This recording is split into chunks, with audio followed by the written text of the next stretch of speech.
They're out there, lurking in the vastness of space. Planets so weird, even science fiction could not foresee them. For the first time ever, scientists are discovering alien worlds beyond our solar system. Places where ice is hot and rain is made of iron. They are uncharted, unearthly, and unpredictable. And somewhere, hidden among these strange new worlds, scientists seek the greatest discoveries of all. Planets like ours, alien Earths. 35 seconds. Storage tank press closed. March 6, 2009. 22 seconds. Later, GN2 pressure go. This Delta II rocket is going through its final pre-flight check. 71.3. Drop 1. Engine start, 1, 0, and liftoff. It is the start of an extraordinarily ambitious mission.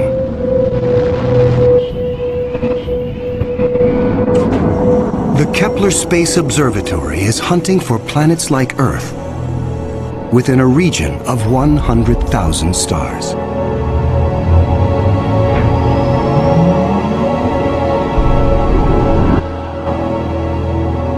It is the culmination of a journey that began more than a decade ago with one of the most profound scientific discoveries ever made.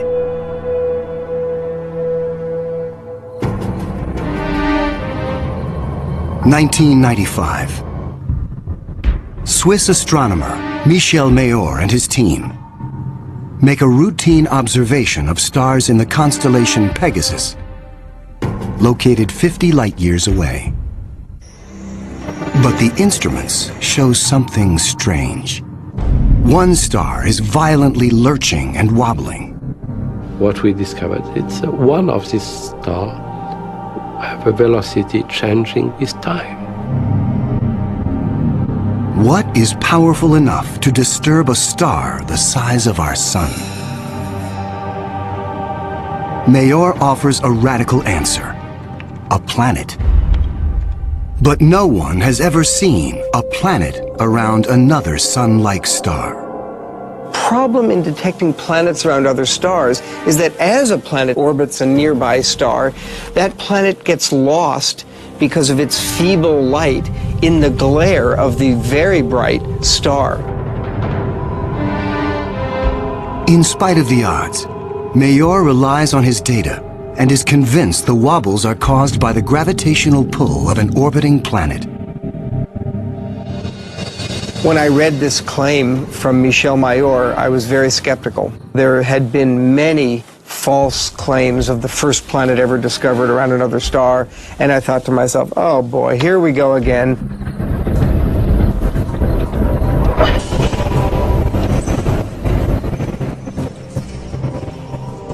So I decided to observe the star on 4 consecutive nights. And stunningly, the star was shown to wobble exactly as Michel Mayor had said. Michel Mayor and his teammate Didier Queloz announced their discovery. It rocks the scientific community. They had found for the first time reproducible, confirmable evidence of the existence of a planet around a sun-like star.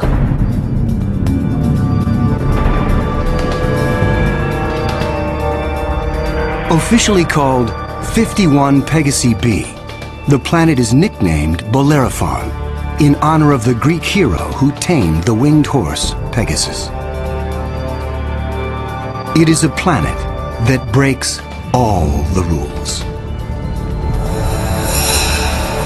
Bellerophon roasts in the blazing starlight at temperatures of roughly 1800 degrees Fahrenheit.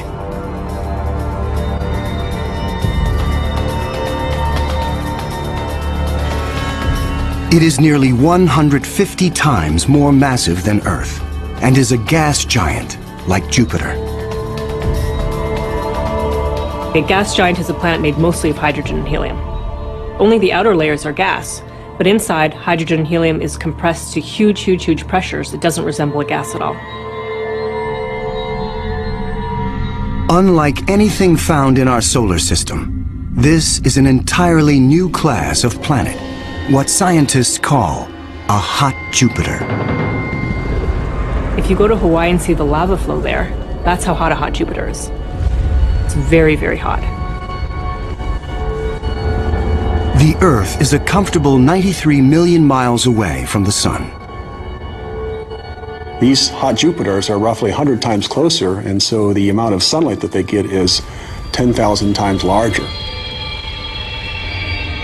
If this represents a star, and this a hot Jupiter is 3 to 4 stellar diameters away from the star. So that would be 1, 2, 3. This is how close a hot Jupiter would be to its star. Hot Jupiters are tidally locked.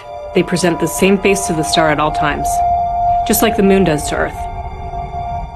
It's going to be permanent daylight on one side and permanent nighttime on the back.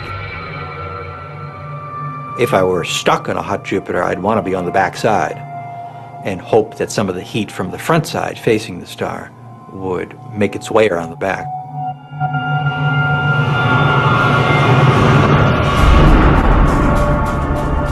The variations in temperature make Bellerophon's atmosphere extremely windy. The wind howls at thousands of miles per hour, far beyond anything we could ever withstand. The heat blast guarantees water vapor cannot exist. But that doesn't mean there is no rain. It's far too hot for water liquid clouds to form here. But instead, these clouds would be made out of iron. Iron vapor can exist at temperatures much higher than water. And because of that, things could get a little messy.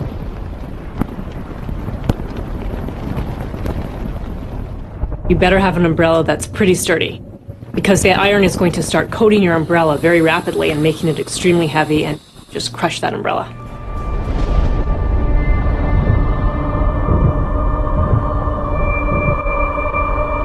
The sky overhead is filled with dancing curtains of color.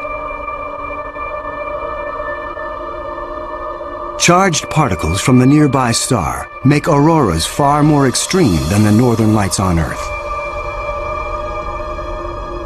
There is something even more unique about this newly discovered world.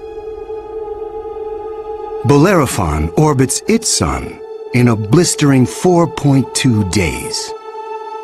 No self-respecting planet goes around a star in 4.2 days. None of the planets in our solar system take such a short amount of time.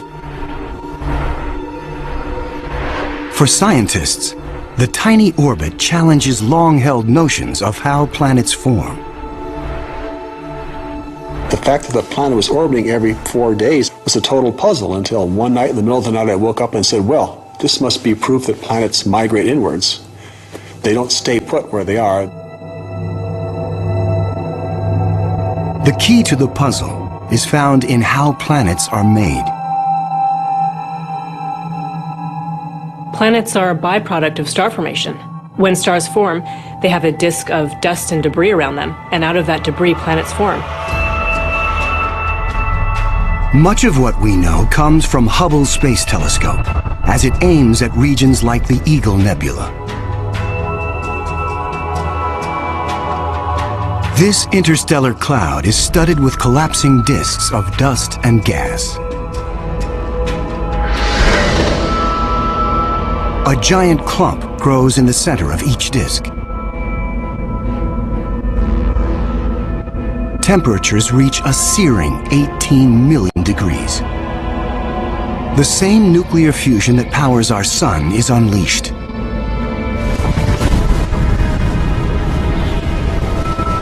The star is born.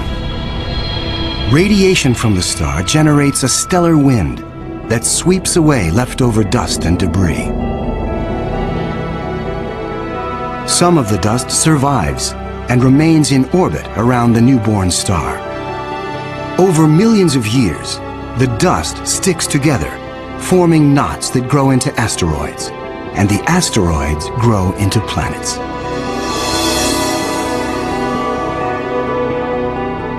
These planets migrate through the disk until they find a stable orbit. This is why Bellerophon is so close to its parent star. But one newly discovered world has found its stable orbit in a place no planet should ever go. 2001. Hubble Space Telescope is directed to an obscure star some 150 light-years away from Earth, in the constellation of Pegasus. This is the same region where Bellerophon was found 6 years earlier. Hubble is tracking another hot Jupiter, discovered by astronomer Jeff Marcy. But this one is different from Bellerophon. You've probably heard of the planet HD 209458b. It's a terrible name. A terrible name for a terrible place. HD 209458b has been dubbed by some as Osiris, after the Egyptian god of the dead. Osiris is over 200 times more massive than Earth. It has migrated perilously close to its sun, at a mere 4 million miles from the blazing solar surface. Osiris broils in a planetary hell. The average daily temperature on Osiris is over 2,000 degrees. Forget global warming. This is global frying, and it causes Osiris to lose an estimated 550,000 tons of air every second. There's a leak of gas, a steady stream of hydrogen and helium, and that's making a big, huge cloud all around the planet. Its atmosphere is bleeding into space. Scientists speculate that a colossal trail of gas spirals behind the planet for thousands of miles. Osiris presents an unprecedented opportunity for astronomers. Using Hubble, they analyze the alien planet's bloated atmosphere. This is the absolutely first time where we could tell what is the composition of the atmosphere of an extrasolar planet.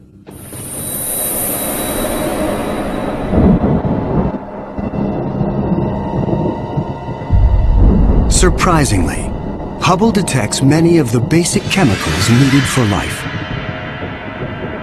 Sodium, carbon, hydrogen, and oxygen. But Osiris is far too hot for life as we know it. There may be other forms of life, however, that thrive on higher temperatures. But there's no solid surface as we know it on a hot Jupiter. So this life would have to be just tiny little microbes floating around on aerosols. And on our own Earth, we have life that floats around in our atmosphere. But that life didn't start there. So life almost certainly would not exist on hot Jupiters. Astronomers have discovered many hot Jupiters since Bellerophon was found in 1995. But conditions on these worlds rule them out as places where the drama of life can unfold.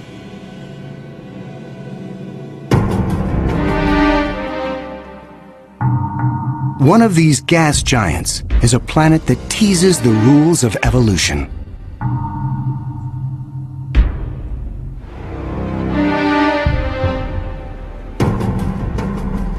Astronomer Jeff Marcy discovers something shocking about a planet orbiting a star called 16 Cygnus b, located some 70 light-years away in the constellation of Cygnus, the Swan.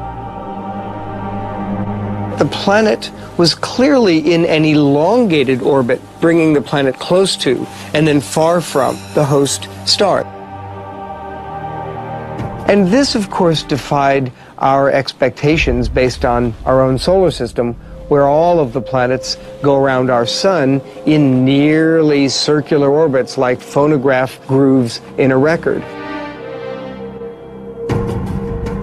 Like a giant yo-yo in space, the gas giant swings back and forth across its solar system. That is like the Earth swooping 25 million miles closer to the Sun, then slinging past Mars, all the way out towards Jupiter every year.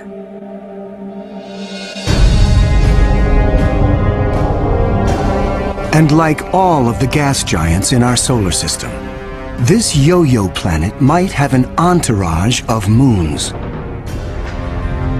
Marcy speculates that one of these moons could be similar to Earth. And here's where the interesting story begins. Imagine a rocky moon with lakes, oceans, maybe streams and waterfalls on the surface. The moon orbiting its planet, the two of them orbiting the host star. Unlike the airless moon that circles the Earth, this moon is a world with extreme seasons. On Earth, the seasons are caused by the tilt of our planet. Here, they are caused by the elongated orbit. These poor planets that are in these elongated elliptical orbits suffer terrible changes in their climate throughout a year. As they make their closest approach, the yo-yo planet and its moon are blowtorched by the star. Summer begins. The atmosphere on the Earth-like moon is savaged with raging storms. Category 5 hurricanes on Earth are tiny eddies compared to the monster vortexes that form here.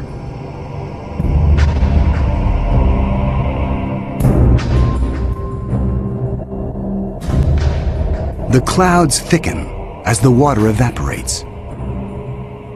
Temperatures rise dramatically. Any water or gases would heat up, and indeed the oceans would boil into steam, so you'd end up with a big steam bath.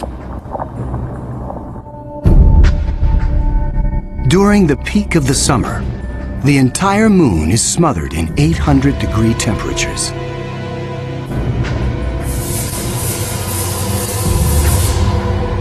This is the closest approach to the star.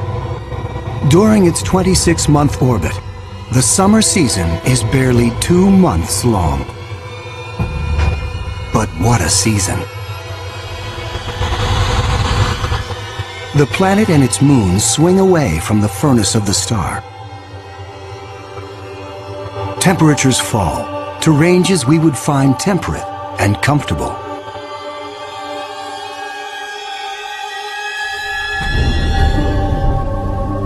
With the coming of fall, the rains return to the parched and roasted moon.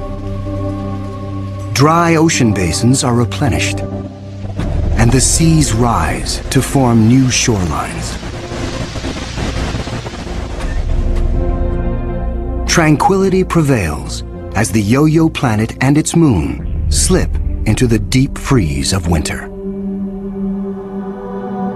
Now, over 200 million miles from the star, the daytime sky is dark. Temperatures hover around 260 degrees below. Winters are long, lasting 17 months. With the coming of spring, the sun looms large in the skies over this hapless moon as the ice cracks and melts violently. Huge icebergs calve into a stormy and fast-rising ocean.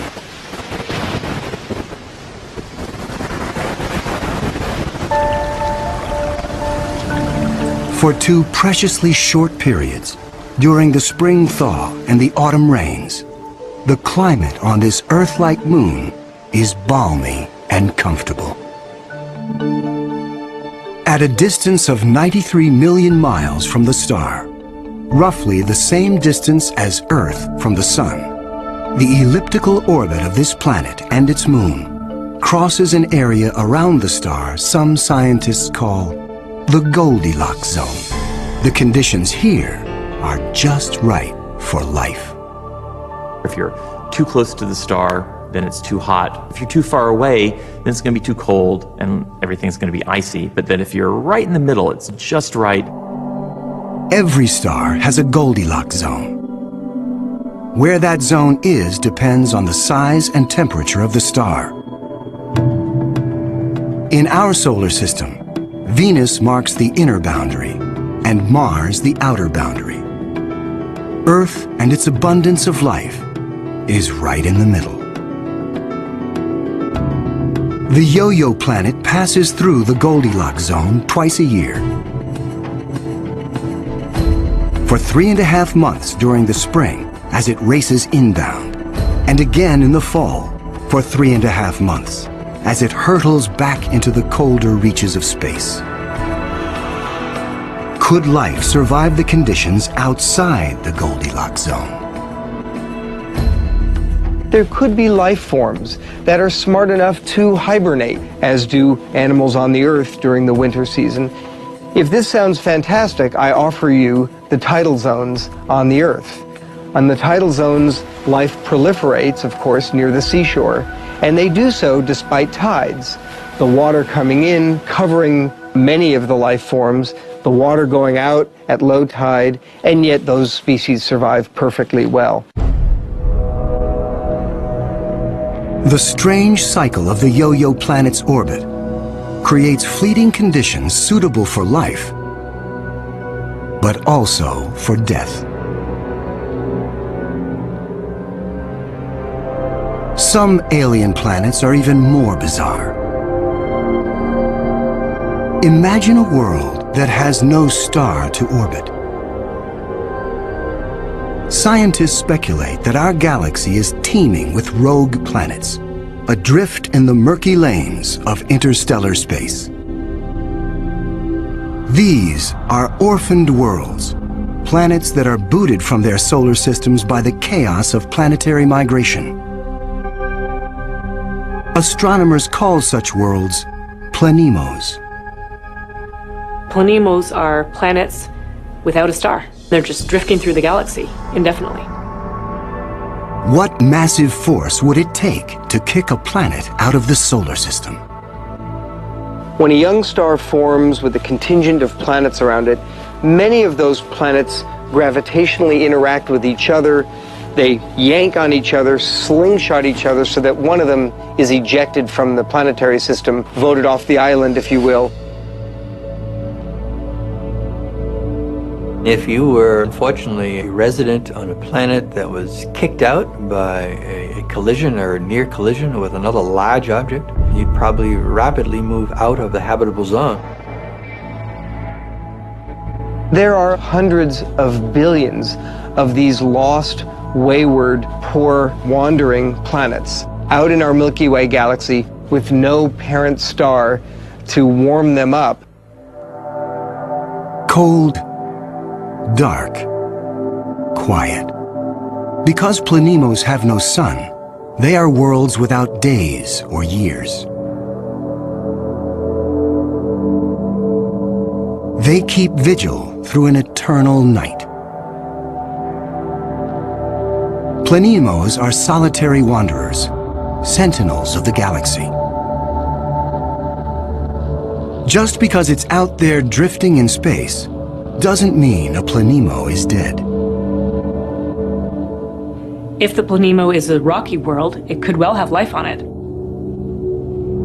A small rocky planemo without an atmosphere will slumber in extreme cold, far colder than the coldest winter day on our own South Pole.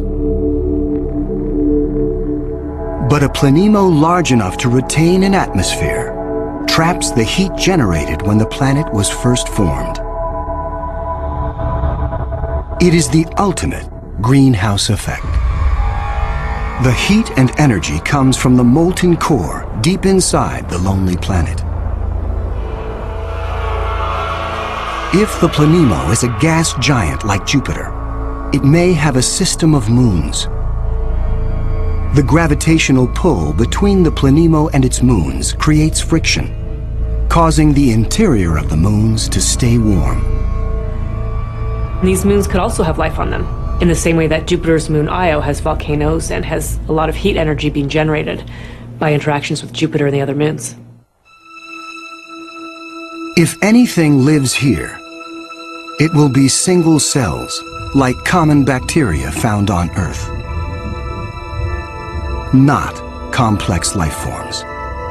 Without a sun to provide photosynthesis, these tiny organisms derive their energy from the chemistry in the soil of the planemo, or its moon. On Earth, there are similar conditions. Colonies of bacteria are found deep within mine shafts in South Africa. They have no access to oxygen nor light, and survive entirely on the chemicals they make from the surrounding dirt. Their metabolisms are extremely slow, and they reproduce only once every 1,000 years. If life dwells on a sunless planemo, it could be organisms like them, marooned when their planet was young. While planemos slumber undisturbed, there are worse places to be in the universe. Like in the company of this lethal pulsar, some 980 light years from Earth, in the constellation of Virgo. From afar, a pulsar looks like a blinking light, but up close, pulsars machine gun their surroundings with deadly radiation. They are no place for planets. Yet something interferes with the precision of this pulsar. One explanation is that the anomaly is caused by a planet. But many astronomers are skeptical that planets orbiting a pulsar can exist. The reason that's a problem is because pulsars are formed in these incredible explosions. When a red giant star explodes, a titanic fireball known as a supernova unleashes as much energy in 1 minute as our sun generates in its lifetime. When a star goes supernova, the shockwave is so immense it's hard to imagine any planet surviving that. When the cosmic dust clears, all that remains is the crushed core of the red giant,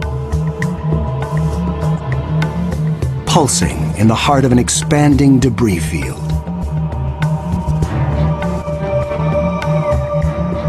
Matter blasted from the colossal explosion falls back to the pulsar and forms a disk. Within this chaos, a new world arises, born of fire and destruction, a planetary zombie raised from the carcass of the former red giant star. It's amazing that planets could form in that environment. A planet orbiting a pulsar will give you the feeling of being in a disco bar with a very strong strobe light, which is the pulsar. Radiation from this stellar beast breaks down the organic molecules needed for life. The pulsar has these very strong magnetic fields that are being spun around as the star is rotating quickly, and it's picking up any material, electrons, protons, and speeding them up and slinging them out at high speed. So it's like a solar wind with a vengeance. I can't imagine that there would be much of an opportunity for even simple life, microbial life, to emerge and to flourish on a planet around a pulsar. Largely because if you were in the pulse, you'd be severely energized, and if you were not in the pulse, you would be completely devoid of energy. The discovery of pulsar planets shows how new worlds can form in the wake of a star's destruction. No matter where a planet arises, the process of its birth is fraught with danger. Sometimes, the violence is so great, the end of the world comes before the beginning. 2007, Astronomers using the giant Gemini North telescope make a strange discovery in the Pleiades cluster some 400 light-years from Earth.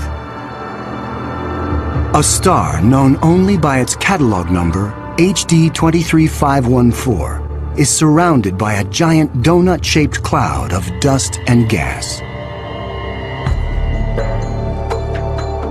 The star in the middle of the donut shape is about 100 million years old.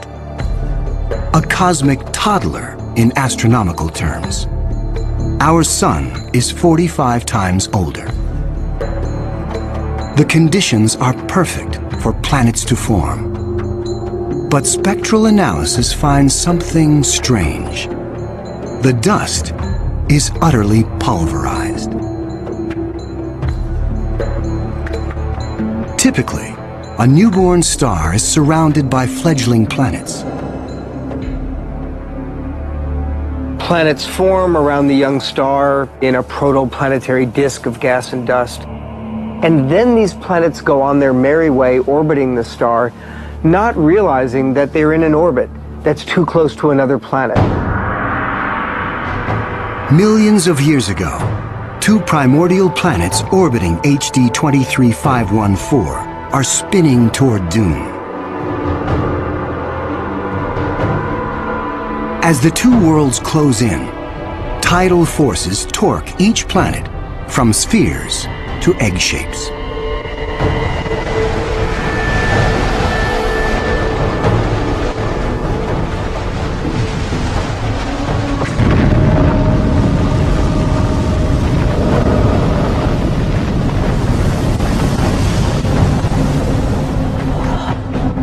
Nothing remains.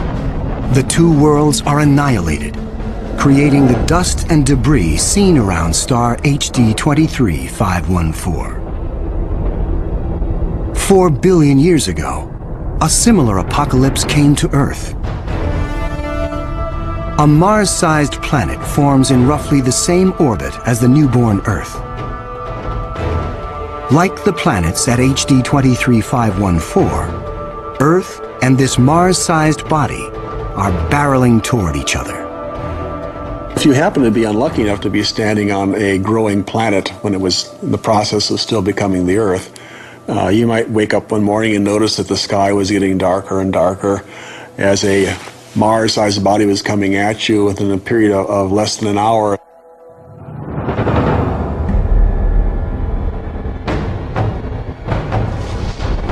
And when it hits, the shock wave is felt all over the planet, scouring the surface of the Earth. The collision obliterates one side of the planet. Molten rock sprays out into space. The entire globe is peppered by meteors and noxious vapor. It would actually make hell look like a Bahamas vacation.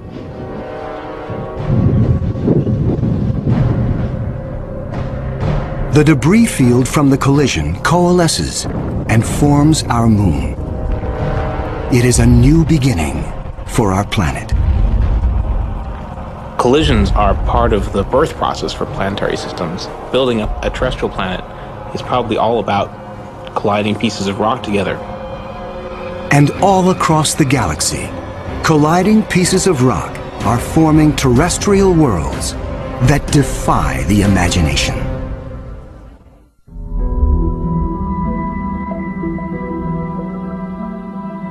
There is a new planet out there, a planet we were not aware of existing before.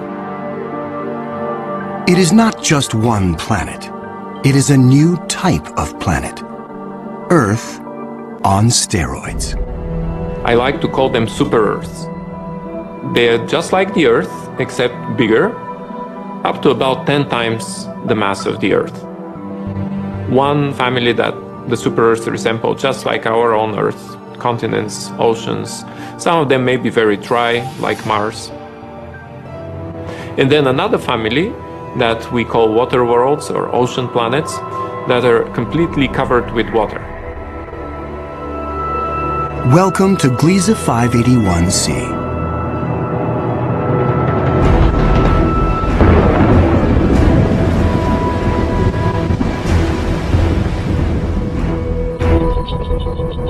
This planet was found by Michel Mayor, and it orbits with 2 other planets around a very small star. It's only 20 light years away in the constellation of Libra and is one of the smallest terrestrial planets found beyond our solar system. That doesn't mean Gliese 581c is small. It's still a super-Earth with 5 times the mass of our home planet. But it's the possibility of liquid water that excites scientists. An ocean planet feels like being in the middle of the Pacific Ocean, with no land in sight, just water, puffy white clouds, and blue sky above you. The winds on the ocean world are going to be similar to that of the Earth, so it will be a very good place to sail. The weather's absolutely perfect. Every day you get a clear blue sky, and the sun just stays in the same place. Now, how's that for weather prediction? No land anywhere. Even miles beneath the surface. This water layer would extend very far down, at least a quarter of the way down in the planet. But as we dive deeper into the sea, the pressure builds. At 35,000 feet below the surface, we pass the point where the deepest oceans on Earth bottom out. We pass the 100,000-foot mark.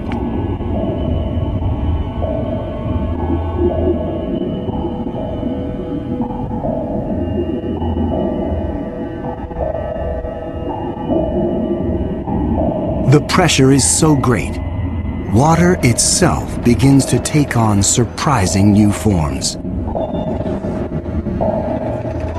At a depth of 10 times the greatest ocean depth on Earth, we reach the bottom. When you have a large amount of water, then at the bottom of an ocean, you will form very high pressure in excess of 1 million atmospheres. And that pressure will compress the liquid water, that is the ocean, into a state which we call ice 7.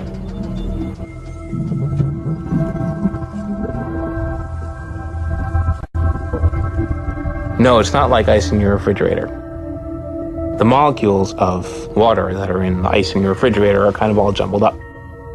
But if you form ice under very high pressure, then the water molecules can become ordered, they can become aligned.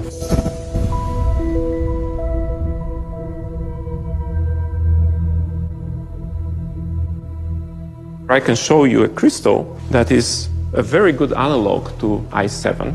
This is halite, also known commonly as rock salt. Ice 7 may exist within our own solar system. Europa, a moon of Jupiter, could possibly have a mantle of liquid water surrounded by a thick, icy crust. The pressure from the crust is so great that Ice 7 might exist deep within these uncharted seas. If we scale up and thaw out Europa, it could be a water world similar to Gliese 581c. One could imagine that life could emerge on a water world. After all, water is essential to life on Earth. Everywhere on Earth where there is water, there is life. You cannot find a sterile drop of water on Earth unless you put it in the microwave yourself. On this water world, there could be bacteria or any kind of life in the ocean itself. But not all of the super-Earths are water worlds teeming with life. When we talk about super-Earths, we talked about 2 major families of mostly rocky with some water and mostly water with an endless ocean. But one has to add to those a 3rd family of probably very rare super-Earths and Earth-like planets, which are called carbon planets. A carbon planet is unlike anything we've ever seen anywhere. A place with an alien chemistry, but loaded with very earthly treasures. Throughout our galaxy, there are planets barren and poor and inhospitable. But science is on the trail of a new type of planet, an entire world of treasure. In our own solar system, in our sun and in all the stars nearby, there's always more oxygen than carbon. But if we think of a place in the universe where there's more carbon than oxygen, then planet formation is very different. Spectral analysis shows carbon to be far more plentiful, 26,000 light-years away near the center of our galaxy. Planets that form here may contain a rich abundance of carbon. The morning sky on a carbon world would be anything but crystal clear and blue. I'm picturing a yellow haze with black clouds of soot. And as you descended farther down in the atmosphere, I could imagine lakes that were made out of compounds like methane or gasoline. I'm picturing these bubbling, foul-smelling pits of black ooze, like an oil well. With little or no water in the atmosphere, the air is made of carbon compounds. Methane, butane, pentane, benzene, all these different kinds of carbon compounds that separate out when you refine gasoline. One day it might be raining benzene. The next day it might be raining butane. Alien as carbon planets might seem, the air quality could be familiar to some. The air in a very benzene-rich planet will resemble that of LA. A lot of small particles that unfortunately we are quite used to from the exhaust. When I began to gather myself together, I had met by this time other people who had had similar experiences. I began to ask myself, what did they want from me? I speculated about whether or not what seemed like a psychic attack could have been warnings. I have remembered more and more not only the vision of the apocalypse, but other warnings and consistent warnings, not only to me, but across the whole community of people who have had this experience. A lot of them get the same warnings, that we're in trouble, that our environment is in trouble. So I'm not alone in that. And that has become really a central feature of my current life.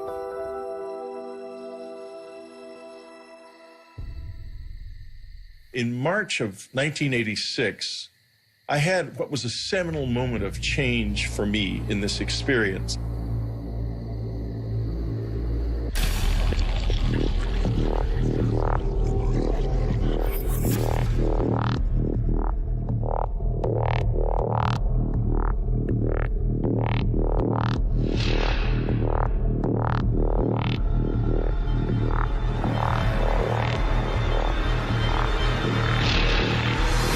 Oh, God.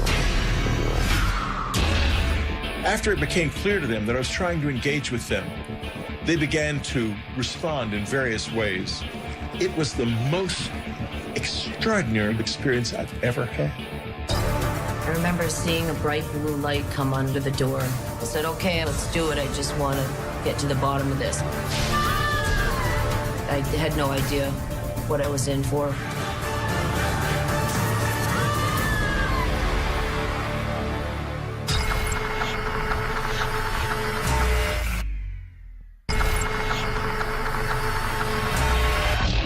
In March of 1986, I had what was a seminal moment of change for me in this experience.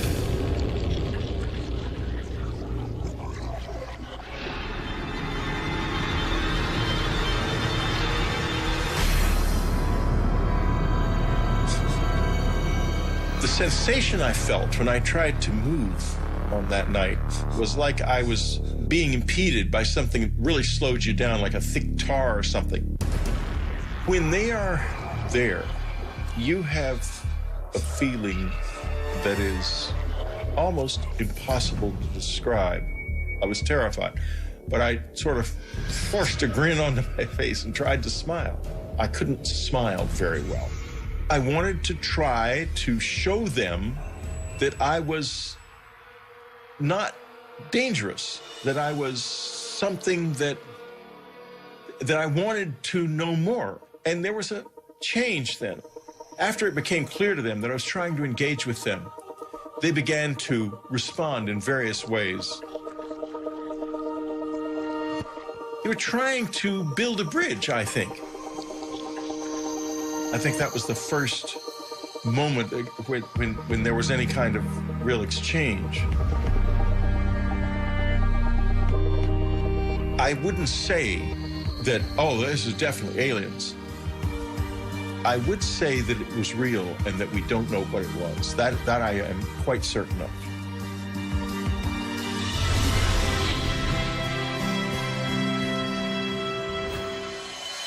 The public reaction to my book Communion was very complex. Literally, as soon as the book was published, letters that week, literally the week of publication, letters started coming. You got more letters.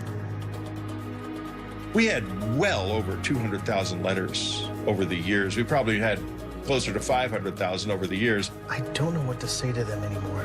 I don't have all the answers. Maybe just understanding the questions is enough.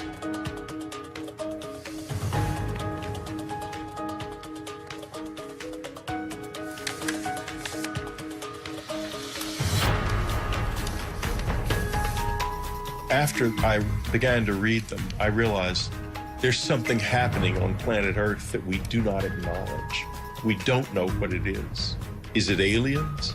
Is it something to do with us and something about the way we are that we don't yet understand? I don't know, but it's real. In the late summer of 1994, it became clear that we were running out of money. We began to not be able to pay our mortgage, and it became clear we had to leave. And so, at the same time, though, that this was happening, I was having one of the peak experiences of the whole thing. I'd begun meditating in the cabin because people had found the place, and there were other people out in the woods at night looking for the aliens with flashing flashlights up in the air and such childish stuff. And so I meditated, and I stayed in the house and meditated from then on. I didn't really want to be disturbed by that. And one night there were these thuds on the roof right above me. And the next moment I could feel a presence in the room. At this point, these years later, I was easy with their presence in the house. I wasn't scared of that. And I finally said, I want to see you as you really are. And I didn't see anything. And so I said, well, this is it. I'm leaving this room now, and I'm leaving it forever. I will never return to it because tomorrow we leave and we're leaving forever.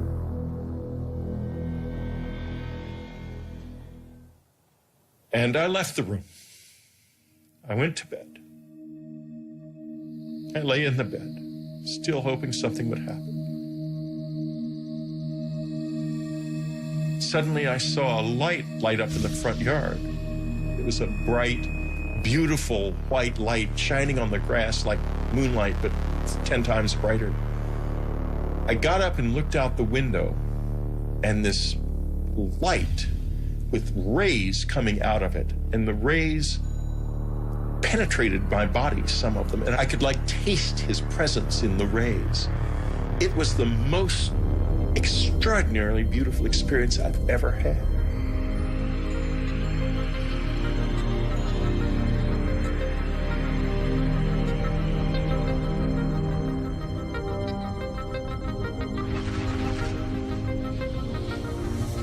The next morning, we left the cabin, and the experiences have never been like that since then. People who don't have open minds and are dismissive of all of this miss out on one of the most wonderful, frightening, dangerous, beautiful things that you can know. I did not ask for this. I did not know about it. I did not expect it. I did not want it, that's for sure. But it burst into my life without warning, and it's never left me since. Take from this what you will. This does happen to me. It has been happening to me all my life, and you don't have to believe because I know the truth.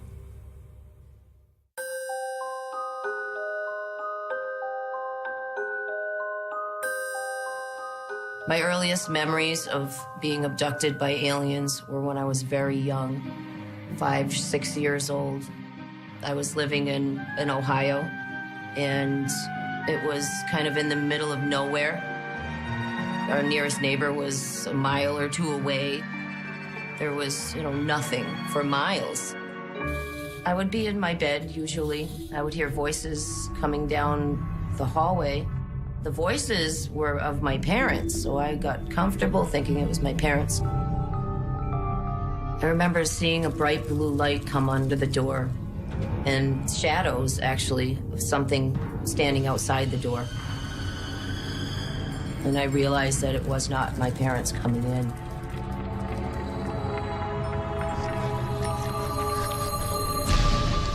When they got close, I'd see those black almond-shaped eyes just staring right at me. Emotionless eyes just looking at me. And they would extend their hand and I would grab it as if I was really comfortable with them and had done this many times before. And they often would let me take my favorite stuffed animal with me. As a child, I didn't realize that these beings didn't visit everybody at night. I thought when people went to bed, the bald man would come for everybody. And it was just a normal thing.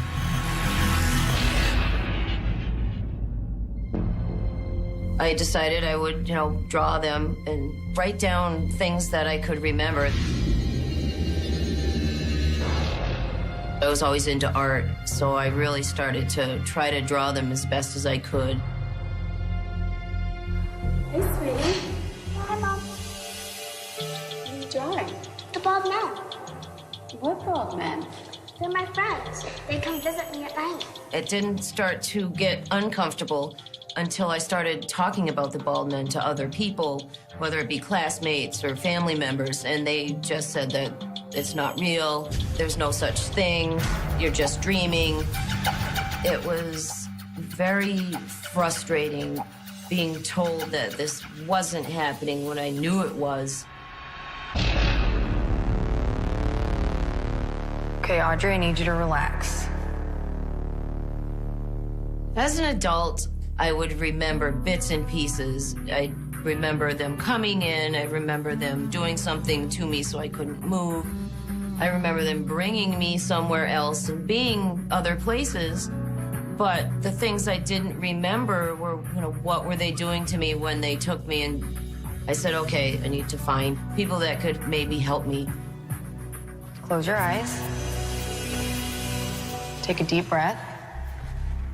Regression was a great tool to bring back the missing pieces, the memories. We're gonna focus on a room.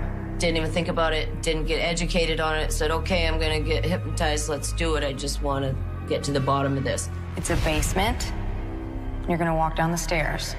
And in the back of my mind, I'm thinking, this isn't gonna work. Those memories are gone. I'm never gonna remember what's happening. And I didn't know anything about it. I had no idea what I was in for.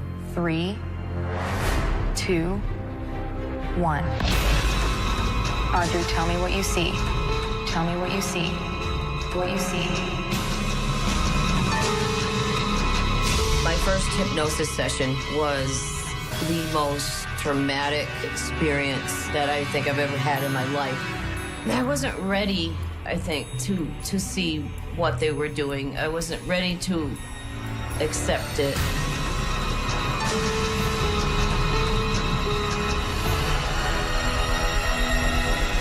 The bald men were just terrifying to look at. The people that wanted to help me, they did this wonderful hypnosis session. They got all this, detailed accounts of what's going on, and this was great stuff. But I never came back For a long time, I just left. I didn't want to think about it. They gave me a copy of the tape. I never listened to it to this day. I try to forget. And I just ran from it for a long time. I started to live in denial that it was even happening until they came for me. I was just getting ready to go to bed. My window was open, and all of a sudden I started hearing the shade flapping. And so I was sitting there, and I had the feeling that they were coming. I call it the heebie-jeebies, I get it. And it's like a pure state of panic, anxiety, but at the same time, almost like I feel like I'm magnetically attracting something to me. I can't explain it, but it is some kind of attraction. I got under the covers like I had as a child for so many years, thinking that that would help. And I don't know, something kind of snapped inside me, and I said, I want to see what's coming and what has been coming for me for so long. So I didn't hide under my covers this time. And as I sat there waiting, after the wind came the lights and the humming sound.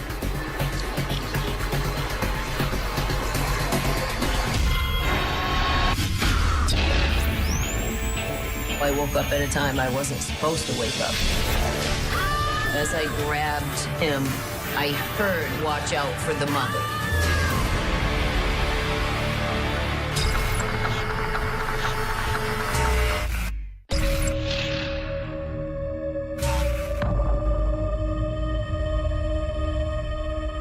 Once the light came into my window, I knew that it wouldn't be long. I started to feel twitching in my body and my arms moving by themselves, like muscle spasms almost. And then buzzing sound, it's real steady. It was a kind of fear I can't even explain. Total confusion, anger, what are they doing? And then, of course, why? Why?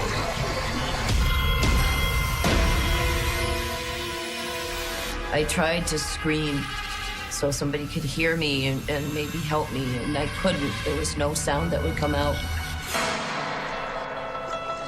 For some reason, I started to say, I'm gonna fight this. I'm not letting them take me. As I grabbed him, I heard in my head, "Watch out for the mother." And then I let go. I felt something stick me, and it was a burning sensation instantly, to a point where if I moved any muscle, it was like my whole body was on fire. It's weird because they kind of position you the way they want, almost like they can do it with their mind. Once you can't move, they can move you. So as I was levitated off the bed, and I could feel myself moving straight ahead, and I knew straight ahead my dresser was there with a mirror, and it's backed up against the wall. I realized that I was going right through it, and I could see my feet go right through the mirror. I realized that I'm outside, and it was really, really bright. I looked up, and I saw the ship lights.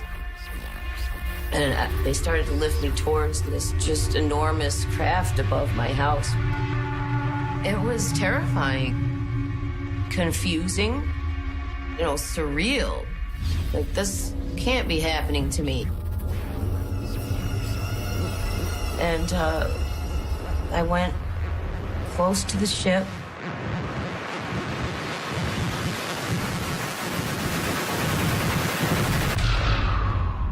And that was the last thing I remember. And then I just blacked out.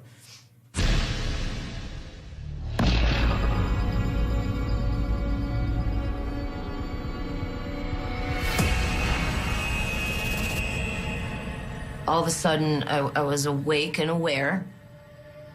I noticed a man walking around me, and I looked at him, and he looked at me. He felt familiar to me for some reason. He touched me and was no longer a man.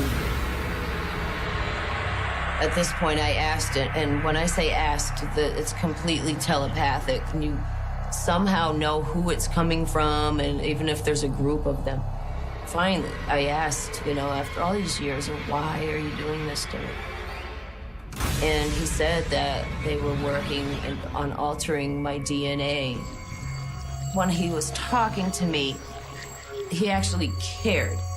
And that was a feeling that was really confusing because, of course, if you care, why do you abuse me? If you care, why are you doing this? But then I got to ask him, and he said what he was doing. This was like a breakthrough. I got to talk to him, and it's been years. It's almost like that first question that I got to ask was just the beginning. There was a machine. It was strange looking, but I knew it was some kind of a clock. And it was counting backwards. I heard the words war, and then just blacked out completely. And that's all I remember until, I woke up at some point.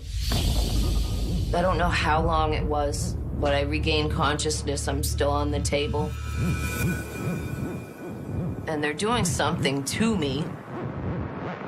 They had a machine that actually physically came and removed my eye.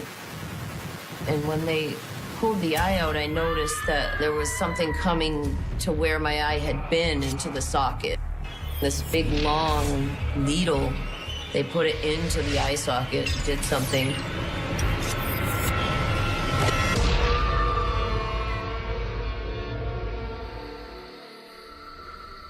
The next thing I recall after seeing my eye getting removed was just being back in my room. The whole time I'm coming out of whatever they do to me, I would remember bits and pieces. I scrambled to my journal and I wrote down what I remembered. I don't usually even look at my journal because it does tend to bring back a lot of the fear and the emotions. And, sometimes it's meant to be forgotten for good reason. Years later, I started to have physical problems from it and actually had to, undergo various surgeries because of unexplained scarring in my tubes and ovaries and uterus. There was just, the doctors didn't know what it was from. There's just scarring in there. I never told the doctors what I knew it was from. It's not something that you can say, all right, hey doc, this is what's going on, especially back then.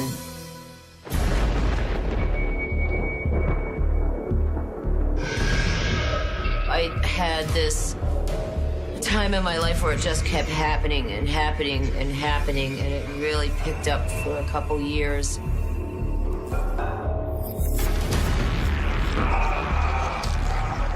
This encounter started as it always does.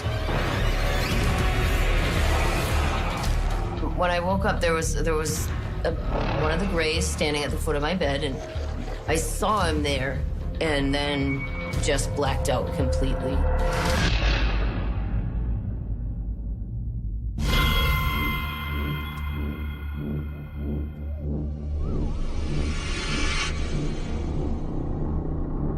As I wake up this time after I blacked out, I was in a strange place. I realized that I was in a cocoon surrounded in gel. I started to panic.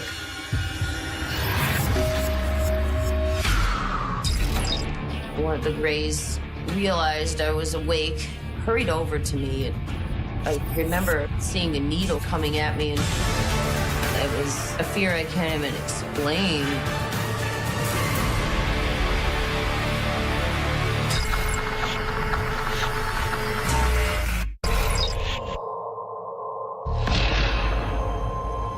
I realized that I was in a cocoon surrounded in gel.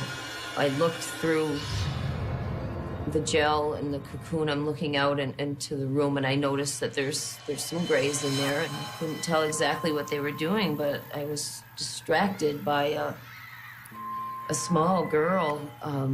Looked like a small child, but it was what appeared to be a hybrid of a human and a gray alien.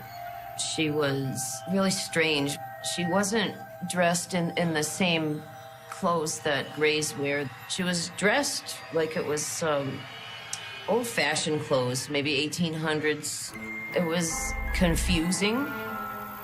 It was almost, surreal. As I was looking at her, she looked at me, and I felt almost like a kind of connection with this child, and she came right up to me. It was not just an interest, it was a connection, like a deep connection, and it felt a familiarity with her. One of the grays realized I was awake, hurried over to me, and I remember seeing a needle coming at me and right through the cocoon. And then I just blacked out. And she's just always had a place in my heart, I guess, for, from the experiences. I always remember that child.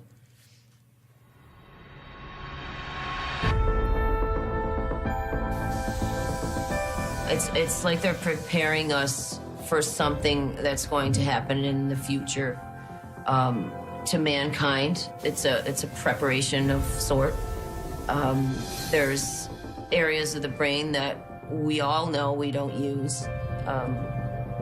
They could be storing the information there. They said that, when the time comes, we will act and know exactly what to do. Whatever's going to happen, I think that as abductees, we're being prepared to assist others with whatever change is coming to this planet. I try sometimes to say, okay, this is all in my head, and I continue, and then something will happen that reminds me that it's very real. I've had times where I just step back and say, okay, I'm gonna just, join the human race and just do normal things, and this is not happening to me. But they won't let me. Can't say that I would have chosen this if I had, had a choice, but for whatever reason, I'm going through this, and it's not my imagination. I've had a lot of time to think about what they did and how angry I was, but if they were really going to do it to hurt me, then why would they take the memories away? Why would they care? Why would they care? They would just let me remember.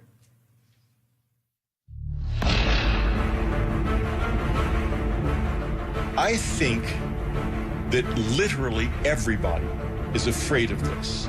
I think it happens to far more people than remember it at all. I see it as a part of the human experience that we cannot acknowledge. Most skeptics and people that don't believe are probably the ones that believe the most. People are eager to reject the things I've written about. And they are so scared of it that they have to put it out there that it's not happening. But when they look up in space at night, I think they really know that there's not a chance that we're the only species here in this universe.